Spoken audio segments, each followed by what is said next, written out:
Uma ótima tarde a você. Começamos agora a segunda edição do Agricultura BR, ao vivo para todo o Brasil. Você está nos acompanhando pelas antenas parabólicas, também pela NET e Claro TV. A partir deste momento, você também está nos acompanhando no portal SBA1.com.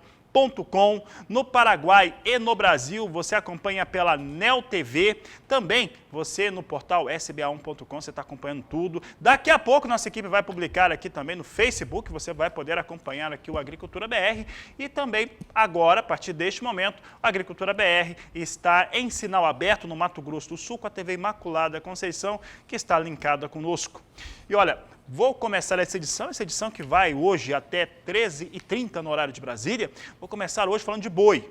Vou aproveitar que o pessoal está falando da agenda de leilões, da agenda de bons negócios, do canal do boi, para falar com você, pecuarista, para falar com você, produtor rural que trabalha com a pecuária no Brasil. Olha o que eu tenho para dizer para você. Em 2021, nada muda frente àquilo que estamos vendo agora. Os valores de registro para a arroba do boi são históricos, não há dúvida sobre esse ponto. E eles vêm com a situação e os parâmetros de crescimento, por várias evidências. Primeiro, porque você tem no Brasil uma escassez que não muda no próximo ano, e valores elevados para a arroba do boi. É muito provável que você não vai ter em janeiro os valores de arroba de boi que nós vamos ver em novembro. E olha, isso que está acontecendo no mercado futuro, que eu vou mostrar daqui a pouco, não é aquilo que vai estar em novembro. Em novembro vai estar mais alto. Não há dúvida disso. Quem tiver boi pronto no mercado físico vai estar vendendo muito mais caro do que esses valores. Mas esses valores, para o referência, para travamento de negócios, podem ser muito interessantes para alguns produtores rurais. Mas o que eu estou te dizendo é tendência, aquilo que deve acontecer no país. E a tendência é uma manutenção da situação que nós temos atual. Há uma retenção maior de fêmeas dentro das fazendas, todo mundo está fazendo isso. O senhor que está me ouvindo também provavelmente está retendo um pouco mais de fêmeas, tem evitado mandar para o abate. Isso tira a disposição de animais na indústria frigorífica, somado a um confinamento que ficou complicado, difícil e escasso por conta dos custos de produção. Essa situação toda nos coloca no cenário atual, um cenário que vai seguir. Não há expectativa nenhuma em relação à disposição de carnes, mas principalmente carne bovina, que mude a situação atual, principalmente em relação às categorias animais, o que significa que o senhor aí vai continuar pagando mais caro pelo bezerro, pelo boi magro, mas a arroba do boi vai ficar em patamares altos e elevados, como nós temos visto agora. E é por isso que eu quero destacar agora o mercado. Eu vou falar de mercado futuro, vou falar do mercado físico, com duas fontes do mercado físico. Começo falando a respeito do que vem acontecendo no mercado futuro. Vamos ver os negócios na B3 agora. Você acompanha no Agricultura BR as posições hoje com alguma cessão, né? Está cedendo um pouco o boi gordo hoje.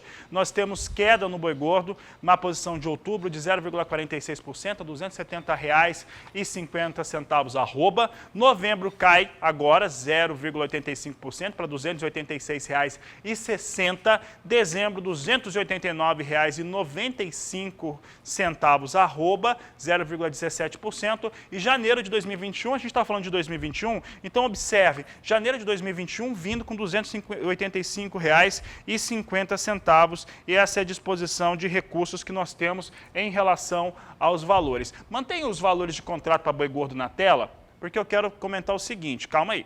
O que acontece? Nós temos com os valores hoje em queda, por outro lado, nós temos poucos contratos negociados. Esse elemento é importante também. Hoje tem alguma queda, um recuo, nada que tire os patamares elevados para a arroba do boi no mercado futuro também. Por outro lado, você já sabe, o número de contratos negociados é menor hoje para boi gordo na B3, mas que mantém valores também altos.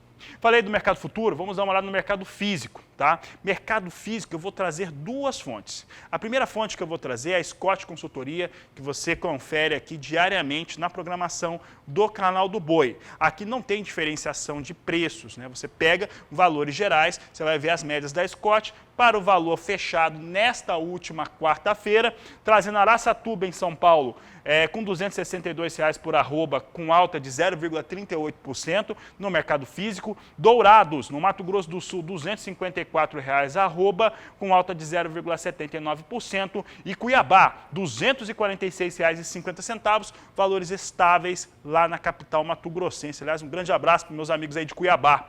Agora eu vou trazer uma outra situação. Vou trazer os números do GPB. Os números do GPB é um acumulado em relação aos valores praticados em datas, e aqui eu estou mostrando valores de médias estaduais. Veja aqui que os valores do GPB, o Grupo de Produtores do Brasil, vindo de 14 a 22 de outubro, portanto, batendo a data de hoje.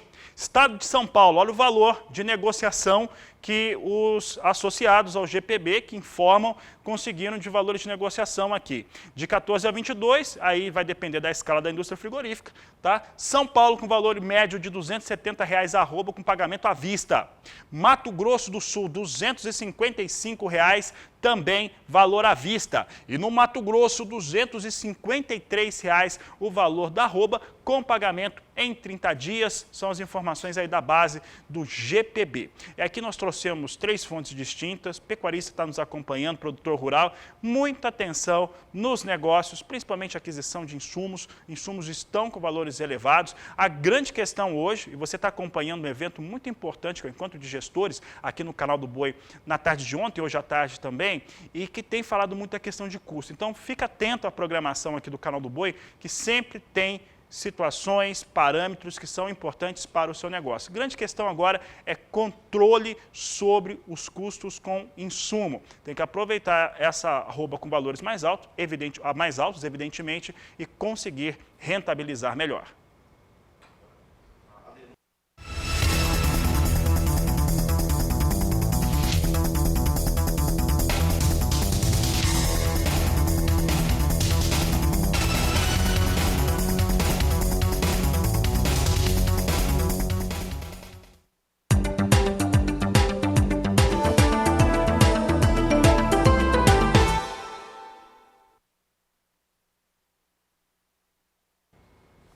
E a equipe de Ana Luísa Lodge, lá na Stonex, trouxe números importantes em torno da safra brasileira 2020 e 2021.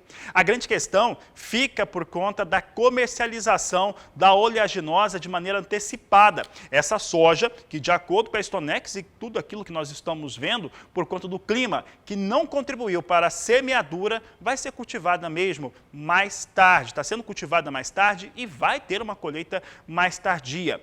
Tanto é que neste momento, de acordo com a Stonex, 53% da safra brasileira já foi comercializada de maneira antecipada. Isso representa 70.216.000 toneladas de soja.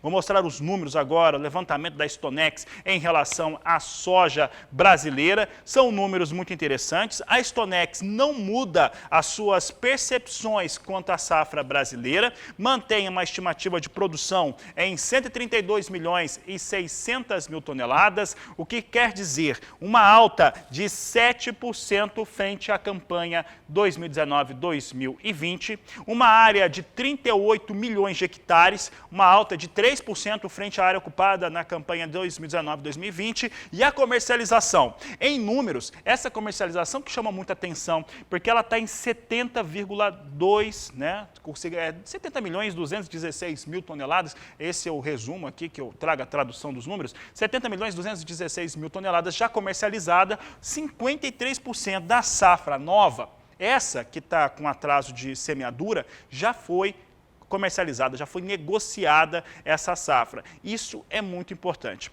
Um outro dado que eu considerei também bem interessante no levantamento da Stonex fica por conta da previsão da Ana Luísa Lodge em relação aos próximos 2 ou 3 meses. A expectativa é que nos próximos 2 ou 3 meses, portanto, quando a soja estiver começando a sair dos campos brasileiros, que 70% dessa safra já esteja negociada, já esteja comercializada. Esses são os números da Stonex para a safra 2020-2021 no Brasil, chamando muita atenção, 53% já comercializada, pouco mais de 70 milhões de toneladas.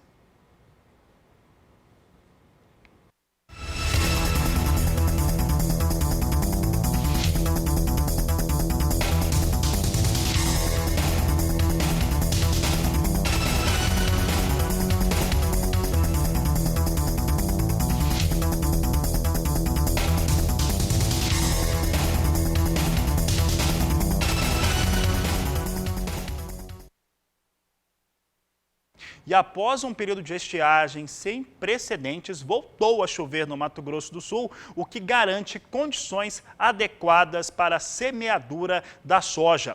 E a ProSoja local acredita que a partir de agora deve ter aí uma aceleração nos processos de campo e é o que nós vamos conferir na reportagem de José Cunha. Produtores de soja em Mato Grosso do Sul que aguardavam o período chuvoso para iniciar o plantio da oleaginosa, finalmente puderam fazer a semeadura. É que o volume de chuvas dos últimos dias no estado foram consideráveis após um longo período de estiagem, o que, segundo o presidente da AproSoja MS, André Dobashi, deve acelerar o plantio do grão, que ainda é baixo para o esperado.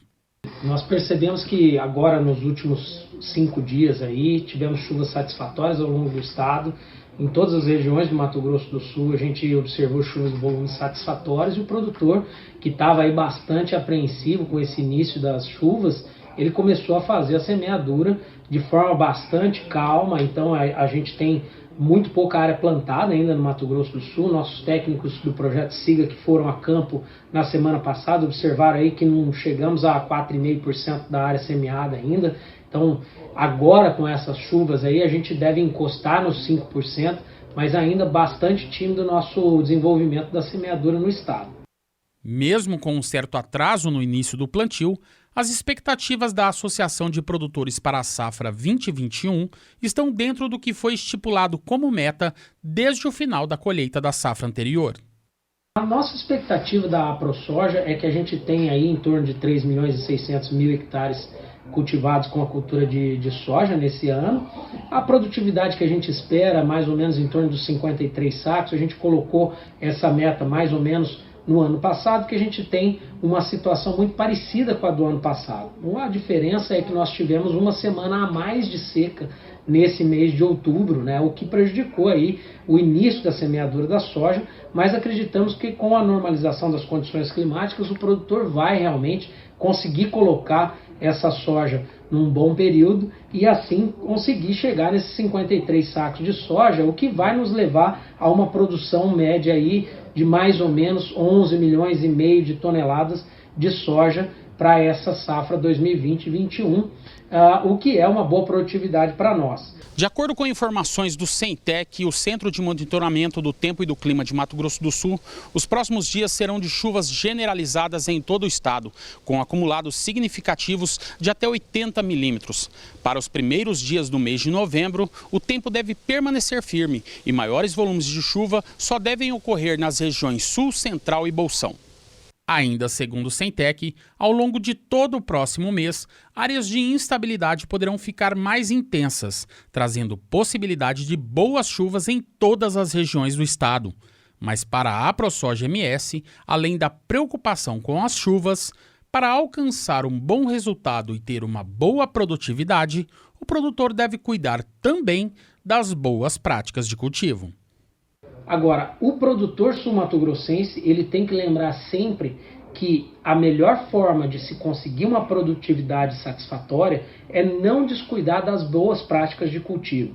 Ele tem que lembrar sempre dos conceitos acadêmicos que a gente tem, das fundações de pesquisa, como a Fundação Chapadão, a Fundação MS, que sempre nos ensina a colocar essa semente da melhor forma possível no solo. Então, o produtor, por mais que esteja apurado, por mais que esteja pensando no milho segunda safra, ele tem que lembrar que a cultura da vez é a soja e precisa ser semeado com bastante calma, com bastante seriedade, aproveitando as melhores horas do dia, seguindo aí as técnicas que nós percebemos na nossa última live lá com o professor Gazola e colocando essa semente de maneira muito uniforme no solo, olhando as melhores condições. Dessa forma a gente vai realmente conseguir alcançar produtividade até maior do que a projetada pela ProSoja. De Campo Grande, Mato Grosso do Sul, José Cunha.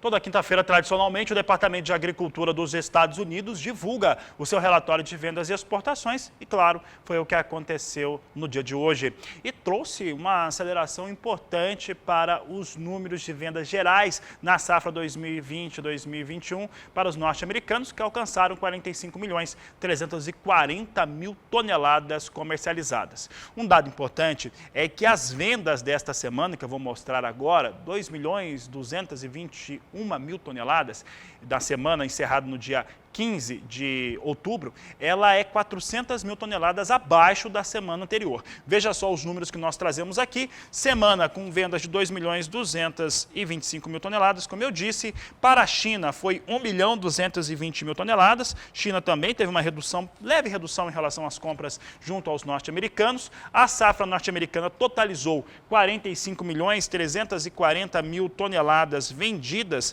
de soja para uma meta total de 59.870.000 toneladas. A meta norte-americana é mais forte e a aceleração de vendas também.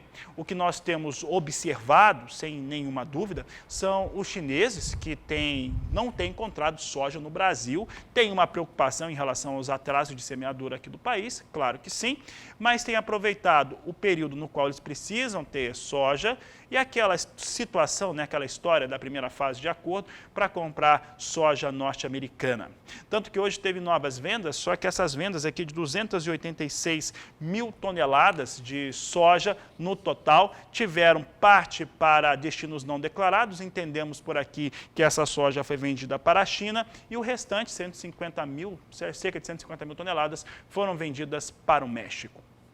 Veja comigo agora como é que vem os negócios com soja na Bolsa de Chicago. Está na tela, coloca conosco aqui. Nós temos soja em alta. Não poderia ser diferente porque as coisas vêm andando bem para a soja norte-americana e a demanda é muito alta. E os estoques norte-americanos, se fala muito lá nos Estados Unidos, quando lemos lá os periódicos que tratam a respeito de comércio agrícola, vindo com uma situação de que os estoques norte-americanos são sim mais baixos. Posição de novembro a $10,84 mais 4 o bushel. Janeiro, $10,83 o bushel. Março, $10,69. Maio, $10,64 mais 2 por bushel. Altas relevantes aqui na posição de mais curto prazo, mais de 1% de alta neste momento.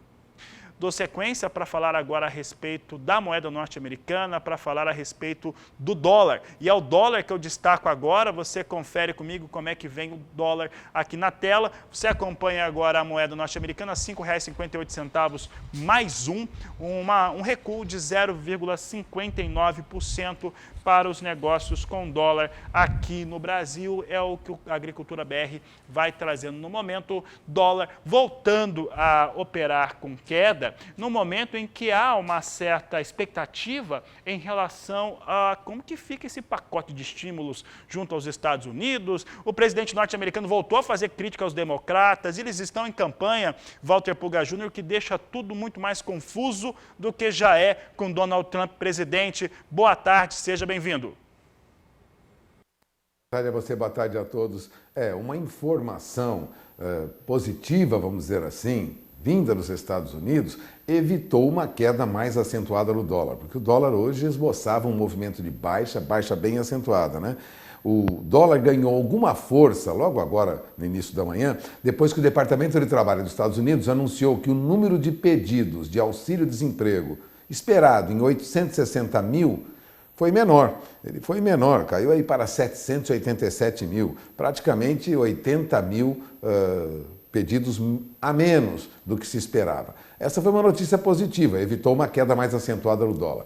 Mas o fato é que o dólar vem se enfraquecendo em todo o mundo, especialmente nesta última semana, por causa da chance de vitória do democrata Joe Biden, que é um candidato que tende a ser, vamos dizer assim, mais favorável a estímulos fiscais, a concessão de recursos para empresas americanas. E isso, lógico, exige uma moeda mais depreciada. Quem lembrava isso era o Tomás Gilbertoni. Ele é da Portofino Multifamily Office, aqui no Brasil. Ele comentava que a perspectiva de eleição de Joe Biden realmente enfraquece o dólar. Agora ele lembrava, acompanhar, como o Fabiano lembrou também agora há pouco, esse pacote de auxílio vai sair, fiscal, né, auxílio lá nos Estados Unidos vai sair, o que deve, lógico, também enfraquecer o dólar. Portanto, não é surpresa que o dólar agora já esteja operando em baixa mais acentuada. Veja, nos últimos minutos, Fabiano, a queda já é mais acentuada, é de 0,61%, agora a R$ 5,57 mais 90.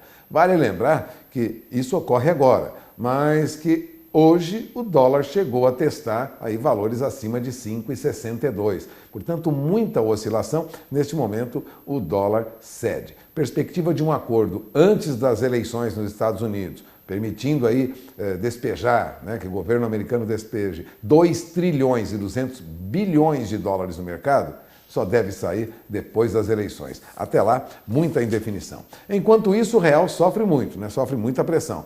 Este ano, o ganho acumulado do dólar frente ao real é de quase 40%.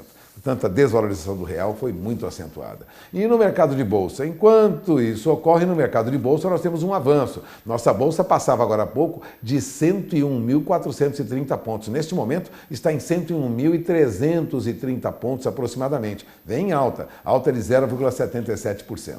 Entre os papéis que são negociados na bolsa e que influenciam o índice Bovespa estão os papéis da Petrobras. Petrobras tem alta, porque há também uma alta acentuada nos preços do petróleo. E mais do que isso, uma reação positiva em alguns das principais bolsas dos Estados Unidos, os principais índices lá vinham em alta. Ou seja, há uma oscilação no mercado, uma acomodação. A perspectiva é que aqui a nossa bolsa também acompanhe o movimento da bolsa americana, que vem em alta. Portanto, temos aí Petrobras em alta, puxando o nosso índice, outros papéis também têm alta hoje, lógico, né? Papéis de bancos, por exemplo, Itaú, Bradesco, tem movimento de alta, e há, entre as maiores altas, um detalhe, viu? Brasil Foods sobe agora mais de 2%, a perspectiva é de alta para os papéis da Brasil Foods, considerando aí as 5 papéis, né, com maiores altas no mercado de bolsa. O índice Bovespa chegou a oscilar um pouquinho, bateu ali na faixa dos 100 mil pontos, patinando nos 100 mil pontos, mas agora já ultrapassa 101 mil pontos. É um bom sinal. É esperar agora o que ocorre lá fora para, no final do dia, constatar se o dólar, de fato, vem nesse movimento de baixa que nós estamos vendo hoje. Provavelmente, essa baixa seja consistente, né, na medida em que o dólar está mais fraco frente a outras moedas do mundo também. É com você, Fabiano. Tá certo, Walter Pulga, obrigado pela participação. Daqui a pouco o Pulga volta, vamos falar de outros temas por aqui. Mas antes, eu quero trazer em destaque como é que vem os negócios com soja nos portos brasileiros. Há um elemento muito importante, né? Essa semana já tivemos soja a R$ 160 a saca de 60 quilos, refletindo todo o cenário que nós temos atual com uma alta demanda e a pouca disposição. Neste momento, a Grãos Corretora, para entrega em novembro, informa R$ 150 a saca de 60 quilos, neste momento, nos portos de Paranaguá e também de Santos. É o que o Agricultura BR vai trazendo para você neste momento. E olha, a seguir no Agricultura BR, nós vamos falar a respeito de disposição de crédito agrícola e outras situações que nós vamos falar aqui no Agricultura BR. Também você vai acompanhar ainda no programa de hoje como é que vem o milho. O milho vinha caindo há pouco no mercado futuro. Vamos falar de milho no futuro e também no mercado físico brasileiro. Eu volto já.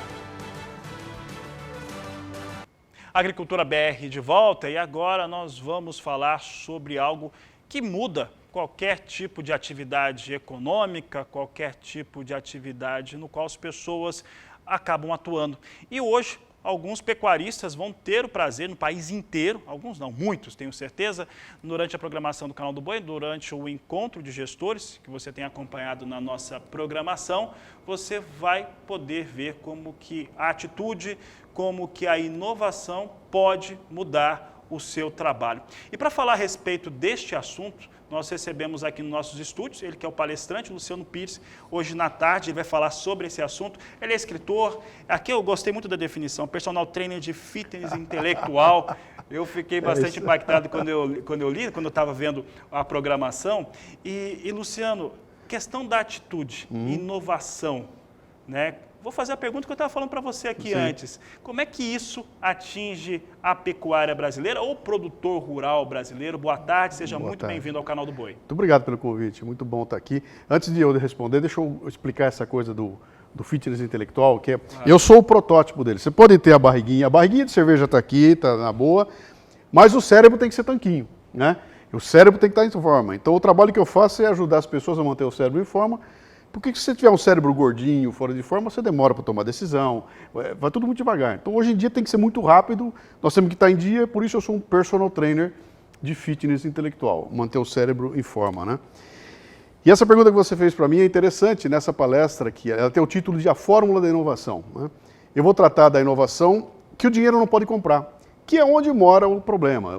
Quem tem dinheiro compra o melhor produto, compra o melhor processo, compra a melhor máquina, compra o aplicativo, compra o software, compra o computador.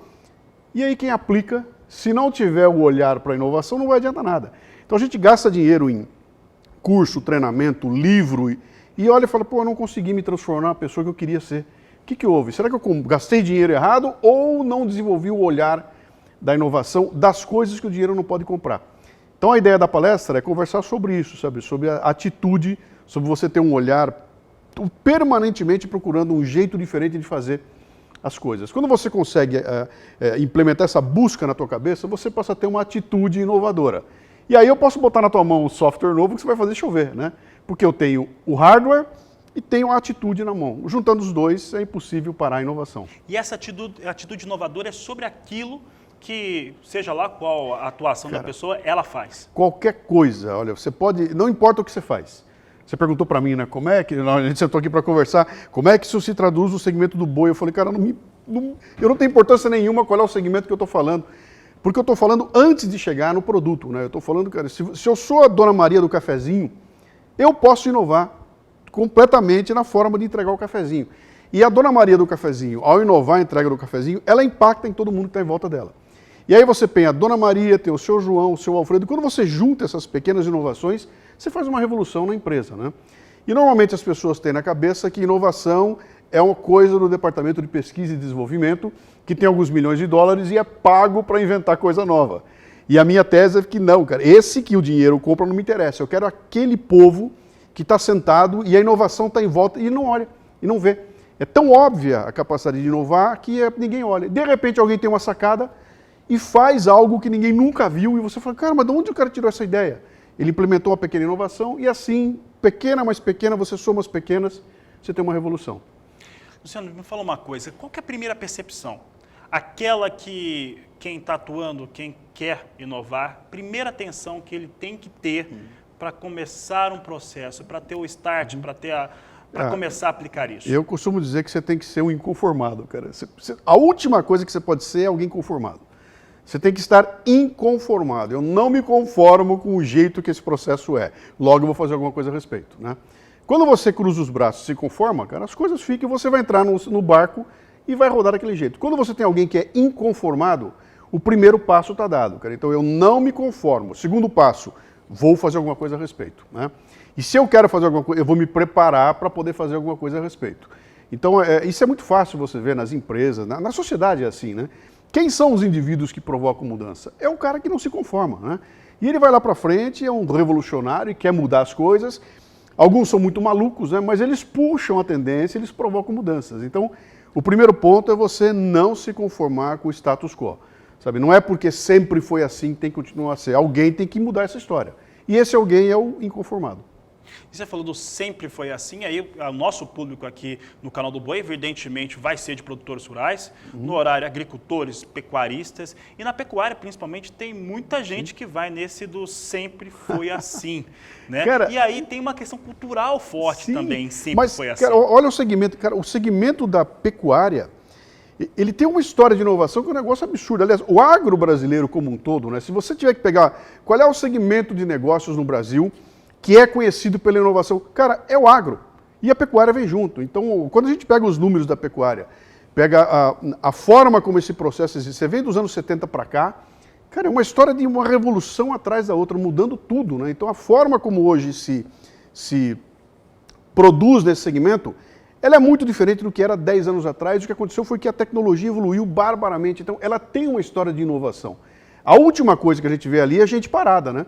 Vocês estão sempre preocupados, cara, porque e eu sempre bato nessa tecla com o pessoal que não conhece o agro, né? Eu falo o seguinte, o agro, quando ele para de inovar, fica caro. Fica tudo muito caro. Já é um negócio caro. Se você parar de inovar, vai ficar mais caro ainda. Então ele está sempre buscando, eu preciso de um jeito de produzir mais, com menos gasto, com menos espaço. Como é que eu consigo produzir mais arroba com uma área menor, né, de produção? Então ele está sempre focado nisso. O dia que ele parar de inovar, ele acaba, né?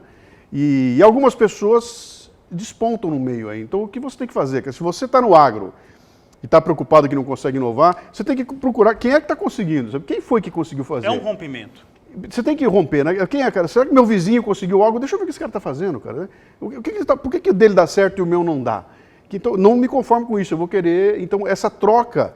E vocês, de novo, têm a vantagem de estar dentro de um segmento que aceita muito bem a inovação e a tecnologia vem com arrasa. Se você pegar outros segmentos de negócio no Brasil, pô, pega a indústria.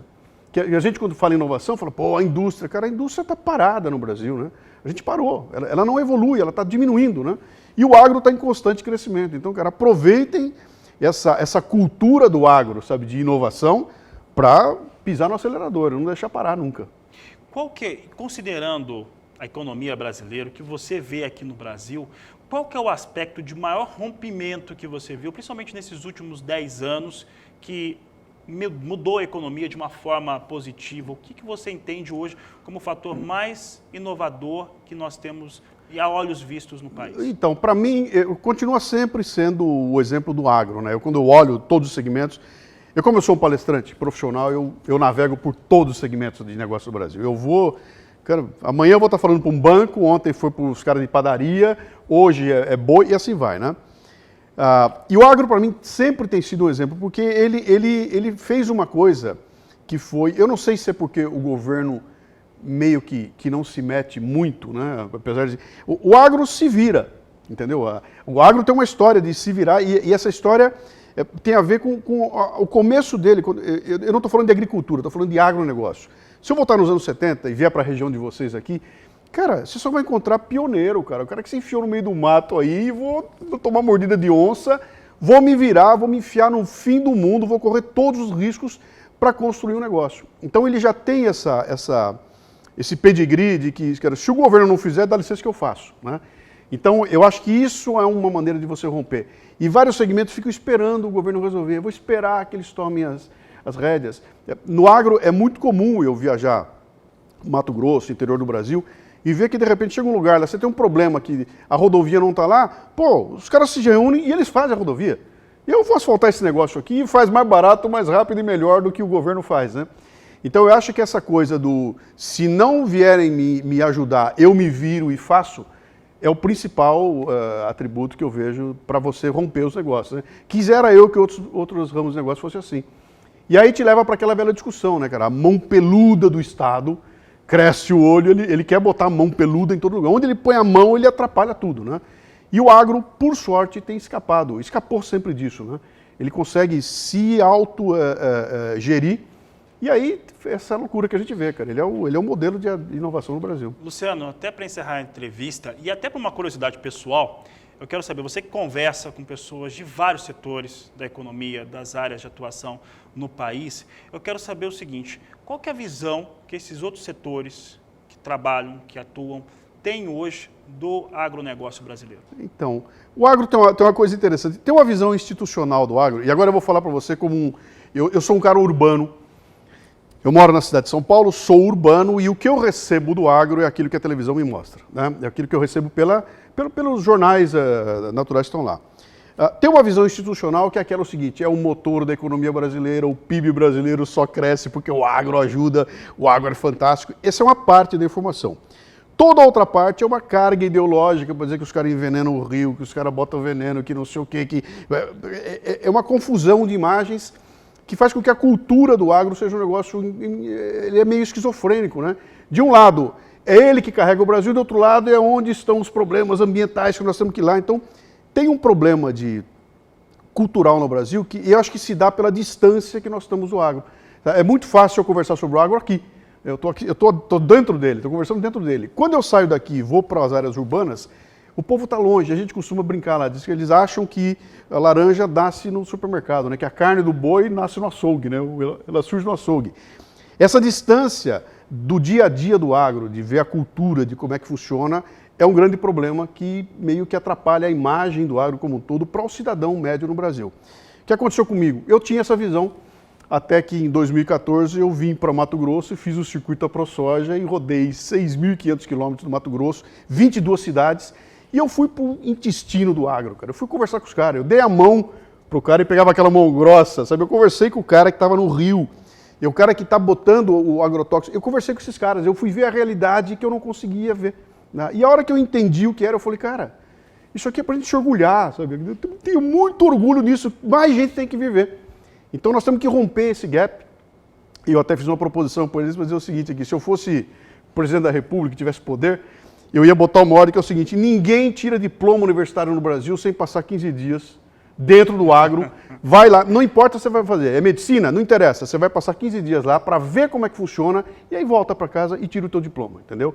Porque quando você está em loco e assiste e conversa com as pessoas que estão envolvidas, muda completamente a imagem. Isso aqui é para a gente ter orgulho, cara. Eu fiz questão de estar aqui hoje para trocar um pouquinho dessa ideia com esse pessoal, porque eu gosto muito desse segmento.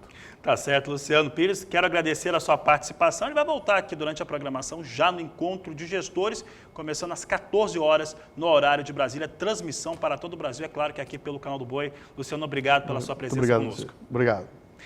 E depois do intervalo comercial, eu falo sobre o mercado de milho. Hoje, mercado futuro para as posições no mais curto prazo recuam no mercado futuro na B3. Entretanto, preços muito firmes no mercado físico são assuntos de logo mais aqui no Agricultura BR.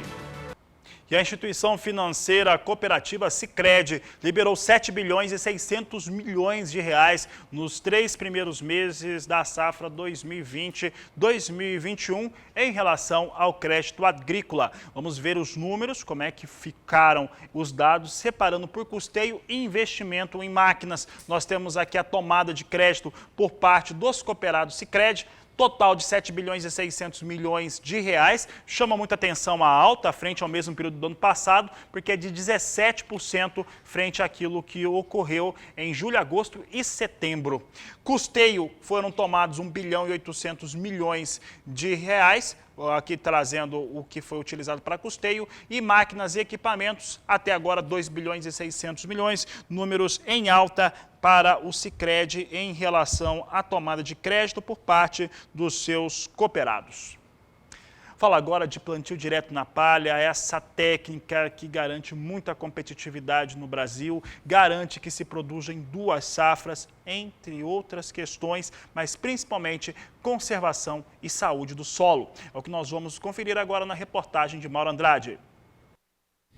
Quando se tem um plantio direto bem conduzido, se obtém uma boa camada de palha, sendo este o segredo para proteger o solo, trazendo uma série de benefícios, principalmente em períodos de estiagem.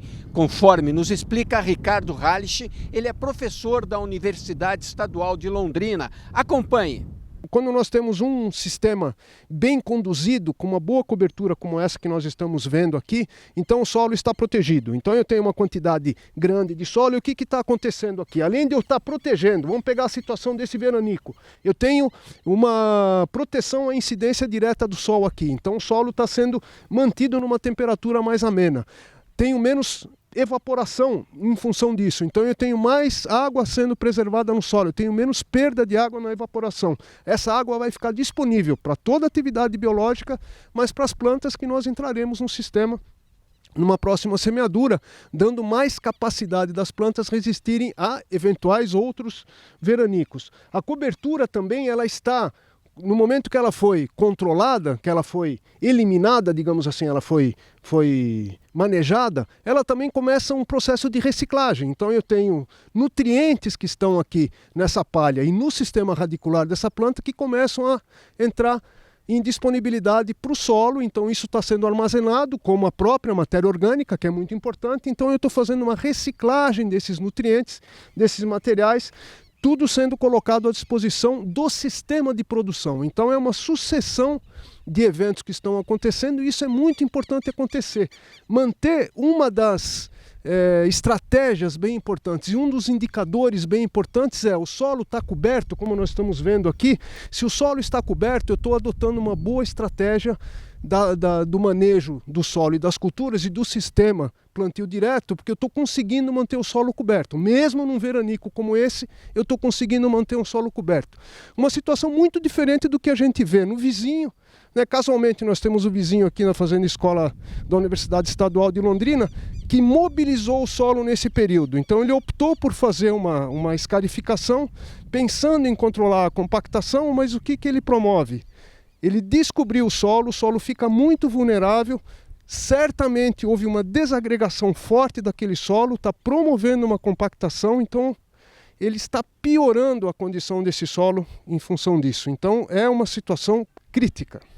Em períodos de estiagem como o que estamos vivendo agora, o produtor deve evitar fazer qualquer manejo, principalmente escarificação, como estamos vendo nesta área ao fundo. De Londrina, no Paraná, Mauro Andrade.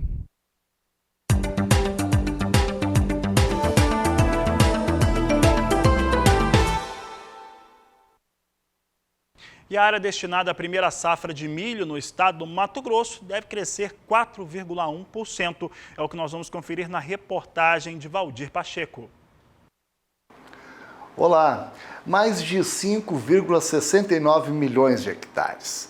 Este deve ser o tamanho da área cultivada com milho em Mato Grosso na segunda safra 2020-21.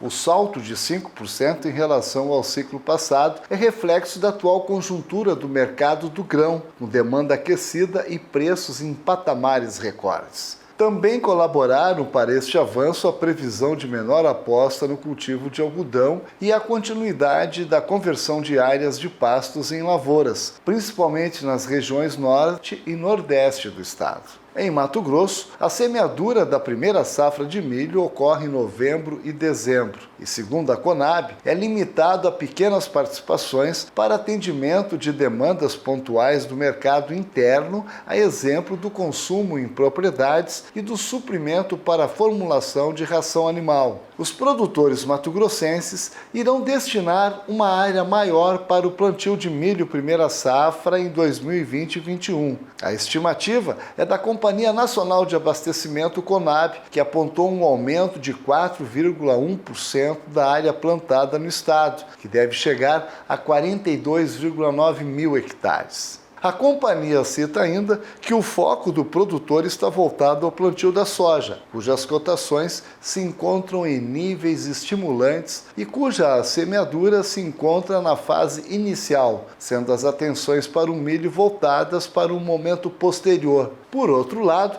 Mato Grosso seguirá como o maior produtor nacional de milho segunda safra. A previsão da Conab é de que o estado alcance uma produção de 34,3 milhões de toneladas. De Sinop, Mato Grosso, Valdir Pacheco. O assunto segue sendo milho aqui no Agricultura BR, é por isso que eu vou conversar com Walter Pulga Júnior. Pulga, as informações na abertura do programa era que milho vinha recuando na B3, mas parece que a coisa já mudou de cenário. É com você, Pulga. Olha, Fabiano, uma mudança rápida em menos de 1h30. Veja, eu conversava com a nossa editora, uma das coordenadoras do Agricultura BR, a Naira Silva, e comentava que o dia era de abertura em queda, forte queda para o milho no mercado futuro. De fato, isso ocorreu. Por volta de 11 horas da manhã, milho negociado para novembro, por exemplo, recuava quase 3%, caía para a faixa de R$ 80 a saca. Mas agora há pouco, logo depois do início do programa, o mercado já revertia a situação. E neste momento, milho para novembro no mercado futuro da B3 opera em alta de 0,62% a R$ 84,44 a saca. Mas isso não ocorre apenas com o contrato de novembro, não. Milho para janeiro também sobe 0,31% agora, R$ 84,30 a saca. Milho para março também em alta de quase 0,40%, agora a R$ 83,20. Apenas o contrato de milho no mercado futuro brasileiro Para maio é que opera com queda de 0,40% a 77,70. Então veja, mercado futuro com vencimentos mais curtos operam em alta de novo. Isso decorre, lógico, também em parte da desvalorização do dólar. Mas hoje a abertura foi de forte baixa e, neste momento, recuperação para o milho em reais no mercado futuro. Lembrando, novembro agora a R$ 84,44 a saca. Vale lembrar que também no mercado físico esses números crescem e crescem muito, viu? Entre ontem e hoje, milho subiu na região de Campinas 2,81%. O CPEA apurava em média negócios a R$ 75,39 a saca. Vou repetir, R$ 75,39 a saca à vista. Portanto, uma alta de 2,81% entre ontem e hoje para milho à vista. No mês, milho no indicador CPEA, região de Campinas, sobe quase 18,5%. E não sobe só em reais, não. Em dólares também. Em média, já se negocia milho na região de Campinas, em média, $13,45 a saca. Portanto, milho tem preços firmes no mercado e a perspectiva é de que continue em alta na medida em que o dólar perca valor frente ao real. De olho na informação. Fabiano? Uma boa tarde a você.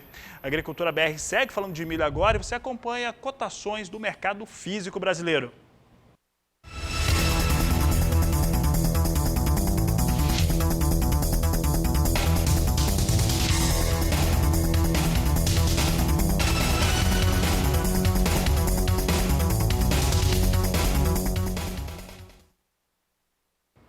Falamos de milho agora no mercado futuro de Chicago, milho norte-americano. Agora a gente vai acompanhar um pouco mais o que vem acontecendo por lá. E quem acompanha o Agricultura BR diariamente já percebe que milho nos Estados Unidos está subindo todo dia. Veja só que a posição de dezembro vem a $4,16 o bushel, quase 0,5% de alta nessa posição. Março, $4,18 o bushel, maio, 4,19 mais 2. Destaco também a posição de julho a $4,18 mais 6 por bushel. São os negócios que destacamos agora com milho em Chicago em alta, como você pôde acompanhar agora conosco. E a seguir no Agricultura BR, vamos falar sobre o PIB da agropecuária. O PIB da agropecuária, de acordo com o IPEA, sobe em 2020. São assuntos de logo mais, juntamente com o mercado do café, daqui a pouco no Agricultura BR. E o IPEA, Instituto de Pesquisa Econômica, teve uma revisão para a alta do Produto Interno Bruto, o PIB do agronegócio em 2020, que foi agora alterado para cima de 1,7% para 1,9%. É o que eu vou mostrar agora com você, que vai acompanhar conosco o que vem acontecendo para o PIB, trazendo aqui 2020 e 2021. Você tem aqui o PIB 2020, que, como eu disse, subiu de 1,7%, tá? Pode voltar aqui um pouquinho, se puder, 1,7% para 1,9%. Esses são os números para o ano atual, 2020. Quem acompanha os números vai perceber que 2021, na última revisão do IPEA, estava em 2,4%. Não é que caiu essa projeção para 2021 de 2,4 para 2,1, apesar do número dizer exatamente isso. A questão é, como aumentou no ano de 2020 de 1,7 para 1,9, acabou trazendo um pouco para baixo. Aqui é uma correção, na verdade, não uma queda, de 2,4 para 2,1%. Esses são os números para o PIB do agronegócio no ano de 2020 e também 2021. Você vai acompanhar comigo agora o que se espera no ano de 2021 em relação ao PIB do agronegócio, aí dividido em relação às principais culturas de crescimento e também às carnes. E olha, em relação à carne bovina, cresce bastante. Veja só o que nós temos aqui, total de 2,1% para 2021, como você já tinha visto. Temos a soja. A soja, sem dúvida, é o principal produto do Brasil, isso não há curva, não há parâmetros que se consiga colocar a soja. A soja segue subindo, sobe bastante, 7,1% em relação ao seu PIB no próximo ano, e é a que tem a maior participação no PIB do agronegócio. Pecuária sobe também muito bem, sobe quase 4% a pecuária brasileira para 3,9% e o milho 2,6%, de acordo com os números do IPEA que foram divulgados nesta quinta-feira.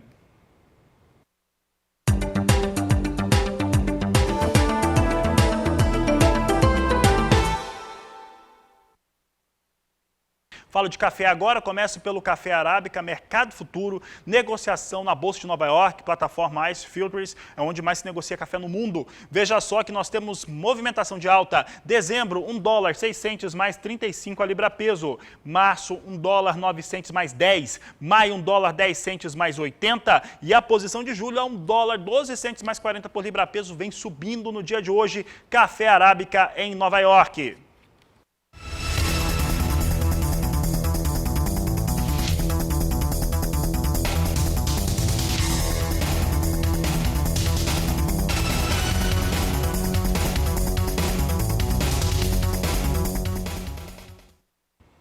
Agora, as posições com café robusta negociado na Bolsa de Londres em dólar e tonelada, referência para o Conilon no Brasil. Está na tela a Bolsa de Londres, vamos ver como é que vem as posições hoje. Também com alta, nós vemos uma alta expressiva no mais curto prazo de 2,48% a $1.281 a tonelada. Janeiro, $1.311 a tonelada, também subindo bem. Posição de março, $1.316 e maio, $1.329 a tonelada. São os negócios que destacamos agora com café robusta em Londres.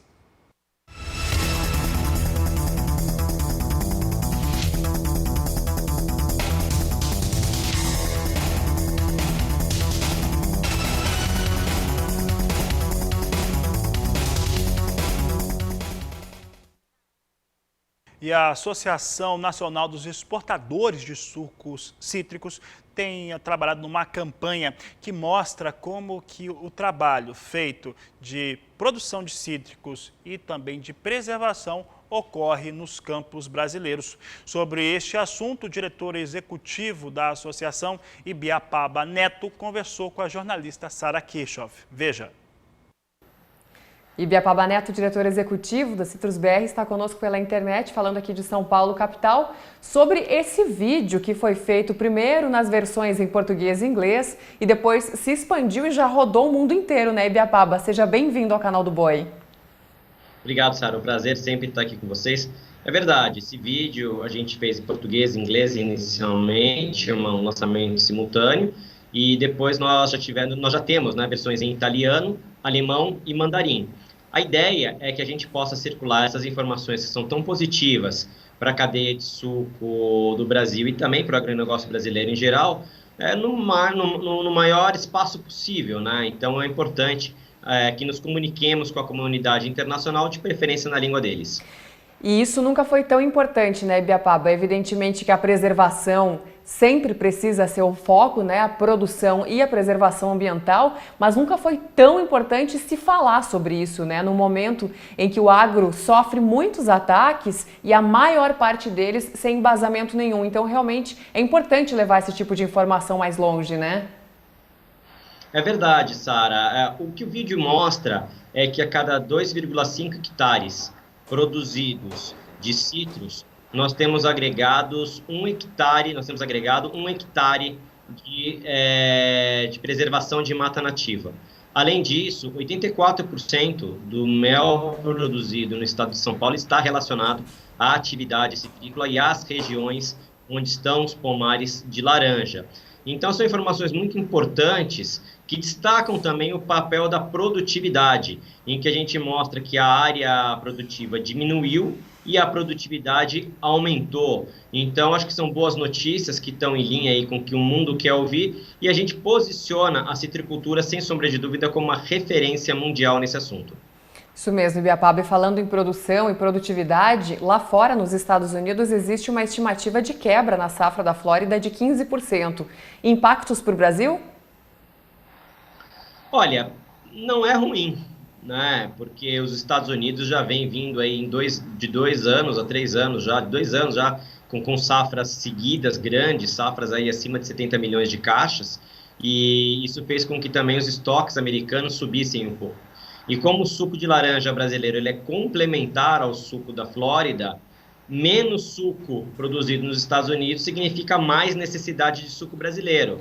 A gente tem que adicionar a essa equação também o México, que passou por uma seca grande nesse período e provavelmente não vai ter muito suco para entregar. Então, à medida que os estoques americanos forem baixando, a tendência é que se demande um pouquinho mais de suco brasileiro. Mas, por enquanto, a gente tem que esperar um pouco, que isso ainda não começou a acontecer, Sara. Mas a gente espera que aconteça.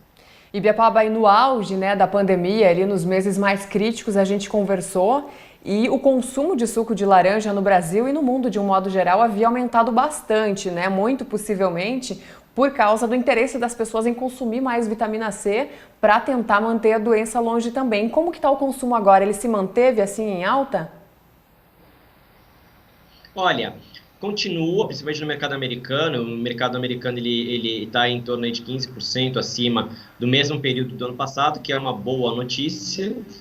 A gente tem que colocar também nessa conta, Sara, a questão do setor de food service, né, que é toda a comida e bebida que as pessoas consomem fora de casa. Esses setores tiveram um impacto bastante grande, então parte aí do aumento que a gente vê no varejo, ele é compensado por essa quebra do setor de food service, mas no geral a gente vê como positivo o cenário do consumo no mundo. É claro, não é um aumento tão expressivo quanto a gente gostaria, mas eu acho que o importante é que ele recoloca aí o suco de laranja com uma posição estratégica na pauta alimentar das pessoas, por conta da vitamina C, dos nutrientes, e a gente tem que adicionar a isso também uma questão de ocasião de consumo. Com as pessoas mais em casa, elas têm mais tempo para tomar café de manhã, que é ali a refeição em que o suco de laranja está mais relacionado, principalmente nos Estados Unidos e na Europa. Então isso também teve um impacto positivo sobre o consumo. Então a gente espera aí que a turma se lembre bastante do suco de laranja nos próximos meses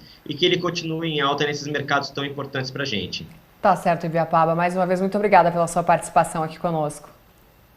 Sempre um prazer. Conte com a gente aqui. Isso aí, você também. Esse foi então Ibiapaba Neto, diretor executivo do Citrus BR, e a gente fica por aqui, é com vocês.